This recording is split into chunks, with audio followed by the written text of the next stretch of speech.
A very beautiful good morning to all of you 8th class. I hope students you all are doing great. So बच्चे कल हमने chapter 6 को सिर्फ introduce किया था, सिर्फ इंट्रोडक्शन डिस्कस की थी. ठीक है, आज हम नेक्स्ट पैराग्राफ स्टार्ट करेंगे. So let's start. Words tell us histories. Okay. European traders first encountered fine cotton cloth from India carried by Arab merchants in Mosul in present-day Iraq. So they begin referring to all finely woven textiles as muslin, a word that acquired wide currency when the Portuguese first came to India in search of spices. They landed in Calicut on the Kerala coast in southwest India. The cotton textiles, which they took back to Europe along with the spices, came to be called calico, derived from Calicut, and subsequently calico became the journal name for all the cotton textiles. So बच्चे European traders, ठीक है, उन्होंने fine cotton cloth को India में लाया. ठीक है, जिनको किसने कैरी किया था? अरब मर्चेंट्स ने. ठीक है, जो अरब के मर्चेंट्स थे. इन मौसल, जो कहाँ रहते थे? अरब में कौन सी जगह? मौसल में, इन प्रेजेंट डे इराक. और अभी मौसल जगह कहाँ पे है? इराक में. ठीक है. So they began referring to all finely woven textiles as muslin. So बच्चे उन्होंने सारी वोवन टेक्सटाइल्स को क्या कहा? मसलिन. ठीक है. When the Portuguese first came to India, Portuguese जब इंडिया में आए, ठीक है, क्यों आए थे? In search of spices. Spices की खोज में वो कैलिकट में लैंड हुए थे. ठीक है, सबसे पहले कहाँ आए? कैलिकट में. कैलिकट कहाँ था? केरला में. ठीक है, केरला कोस्ट में, साउथ वेस्ट इंडिया में. तो बच्चे cotton textiles which they took back to Europe along with spices. So बच्चे उन्होंने जो कॉटन टेक्सटाइल्स यूरोप वापस ली, ठीक है, और जो स्पाइसेस, जो मसाले उन्होंने वो अपने साथ यूरोप लेके गए, उनको उन्होंने क्या कहा? कैलिको. ठीक है, जो किस वर्ड से ड्राइव हुआ है? कैलिकट. ठीक है. And subsequently calico became the general name for all cotton textiles. So बच्चे कैलिको ही कॉटन टेक्सटाइल्स का नाम बन गया. Okay. There are many other words which point to the popularity of Indian textiles in Western markets. In figure 3, you can see a page of an order book that the English East India Company sent to its representatives in Calcutta in 1730. So बच्चे और भी बहुत सारे words हैं, ठीक है, जिन्होंने Indian textiles की पॉपुलैरिटी को बढ़ाया वेस्टर्न मार्केट में.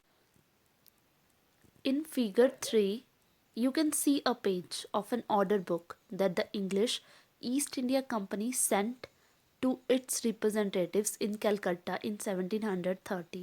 So बच्चे जैसे जैसे पॉपुलैरिटी बढ़ती गई वेस्टर्न मार्केट में, वैसे वैसे चीज़ों के ऑर्डर भी आने लगे.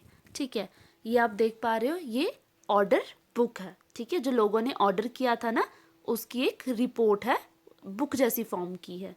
ठीक है. सो बच्चे ये ऑर्डर बुक का जो पेज था वो ईस्ट इंडिया कंपनी ने अपने रिप्रेजेंटेटिव्स को सेंड किया. कहाँ पे? कलकत्ता में. कब किया? 1730 AD में. Okay. The order that year was for 5,89,000 PCs of cloth. कितना ऑर्डर था बच्चे? 5,89,000. ठीक है. Browsing through the order book, you would have seen a list of 98 varieties of cotton and silk cloth. So बच्चे order book पे आप देख पा रहे हो कितनी वैरायटीज़ दी हैं क्लॉथ की? 98 वैरायटीज़. ठीक है, कॉटन एंड सिल्क क्लॉथ की. These were known by their common name in the European trade as piece goods. इनको इनके कॉमन नेम से बुलाया जाता था. ठीक है, क्या? Piece goods. Usually woven cloth pieces that were 20 yards long and 1 yard wide. ठीक है, ये जो पीसेस थे इनमें ज़्यादातर वोवन क्लॉथ के पीसेस थे जो कि 20 यार्ड्स लॉन्ग थे और 1 यार्ड वाइड थे. Okay, now look at the names of the different varieties of the cloth in the book. Amongst the pieces ordered in bulk were printed cotton cloths called chintz. So बच्चे, अब हम different varieties के नाम discuss करते हैं जो आपकी book में दिए गए हैं क्लॉथ के. जो ज़्यादातर पीसेस बल्क में कहा गया था, जिनका ऑर्डर मिला था, वो कौन से थे? प्रिंटेड कॉटन क्लॉथ, जिनको चिंस कहा जाता है. ओके, कोसल्स और खासा एंड बंदना. सो बच्चे, ये सारे क्लॉथ के नाम हैं. Do you know where the English term chintz come from? क्या आपको पता है ये जो इंग्लिश टर्म है चिंस, ये कहाँ से आई है? It is derived from the Hindi word chint. ये डिराइव हुई है हिंदी वर्ड चिंत से. A cloth with small and colourful flowery design. चिंट हिंदी में एक ऐसे क्लॉथ को कहा जाता है जिसमें छोटे छोटे और कलरफुल फ्लावर का डिज़ाइन हो. Okay, from the 1680s there started a craze for printed Indian cotton textiles in England and Europe, mainly for their exquisite floral designs, fine texture and relative cheapness. सो बच्चे, 1680 में craze था printed Indian cotton textiles का. कहाँ पे? England और Europe में. Mainly for their exquisite floral designs. ठीक है, जो कि इंडिया में बहुत अच्छे फ्लोरी डिज़ाइंस थे. उनका टेक्सचर, कपड़े का टेक्सचर अच्छा होता था, डिज़ाइन अच्छा होता था, और वो चीप होते थे, सस्ते होते थे. ठीक है, उनका बहुत ज़्यादा क्रेज़ था. कहाँ पे? इंग्लैंड और यूरोप में. Rich people of England including the queen herself वोर क्लोथ्स ऑफ इंडियन फैब्रिक. सो बच्चे, जो इंग्लैंड के अमीर लोग थे, ठीक है, या कोई क्वीन भी होती थी, उनको भी इंडियन फैब्रिक का बहुत ज़्यादा, इंडियन फैब्रिक पहनने का बहुत ज़्यादा शौक था, क्रेज़ था. ठीक है. सिमिलरली द वर्ड बांधना now refers to any brightly coloured and printed scarf for the neck or head. सो बच्चे, यहाँ पे हमने पहले चिंस की बात की थी, यहाँ पे हमने चिंस के बारे में डिस्कस किया. अब हम बांधना के बारे में डिस्कस करेंगे. ठीक है.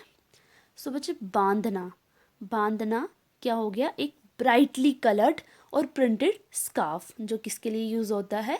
नेक के लिए और हेड के लिए. Originally the term derived from the word बांधना, हिंदी फॉर टाइंग. जो बांधना वर्ड है बच्चे, वो हिंदी वर्ड बांधना से ड्राइव हुआ है. हिंदी में क्या मीनिंग है इसका? टाइंग. टाइंग होता है बांधना. And refer to a variety of brightly coloured cloth produced through a method of tying and dyeing. ठीक है. सो बच्चे, बांधना जो है वो ब्राइटली कलर्ड क्लॉथ है. ठीक है, जिसको कैसे प्रोड्यूस किया जाता है? Through a method of tying and dyeing. There were other cloths in the order book that were noted by their place of origin. Order book में और भी कपड़ों को ऑर्डर था. ठीक है, जिनको उनकी जगह के नाम से भी जाना जाता था. कासिम बाज़ार, पटना, कलकत्ता, ओडिशा, चारपुरा. सो बच्चे, इन जगहों पे जो क्लोथ्स फेमस थे उनके भी बहुत ज़्यादा ऑर्डर थे ऑर्डर बुक में. The wide spread use of such words shows how popular Indian textiles had become in the different parts of the world. So बच्चे, ये जो वर्ड्स का इतना ज़्यादा यूज़ हो रहा था, इससे हम पता लगा सकते हैं कि इंडियन टेक्सटाइल्स जो हैं वो कितनी पॉपुलर हो गई थी different parts of the world में, वर्ल्ड के अलग अलग पार्ट्स में. ओके. सो बच्चे, ये जो है ये चिंस क्लॉथ है. ठीक है. एंड ये जो है ये है बांधना. ओके. सो बच्चे, एक और न्यू टर्म आई है आज के लेक्चर में, jamdani weave. Early 20th century. Jamdani क्या होता है? Is a fine muslin on which decorative motifs are woven on the loom, typically in grey and white. So बच्चे, ये जो दिख रहा है आपको क्लॉथ का पीस, ये किस में वीव किया गया है? जमदानी प्रिंट में. ठीक है. ये लूम पे बनाया जाता था और इसका कलर क्या होता था? ग्रे या वाइट, ग्रे और white. Okay. Often a mixture of cotton and gold thread was used. और इसको बनाने के लिए गोल्डन कलर का धागा यूज़ होता था. ठीक है. और कपड़ा कौन सा? कॉटन का. As in the cloth in this picture, ये आप पिक्चर में देख पा रहे हो. The most important centres of jamdani weaving were Dhaka in Bengal and Lucknow in the United Provinces. ठीक है. जमदानी जो क्लॉथ था वो ज़्यादा कहाँ पे वीव किया जाता था? बंगाल के एक शहर ढाका में और लखनऊ में। Okay, so students that's all for today's video. अगर आपको आज के लेक्चर में कोई भी डाउट होता है तो आप अपने डाउट सेशन में अपने डाउट्स क्लियर कर सकते हो। Okay class, thank you and have a nice day.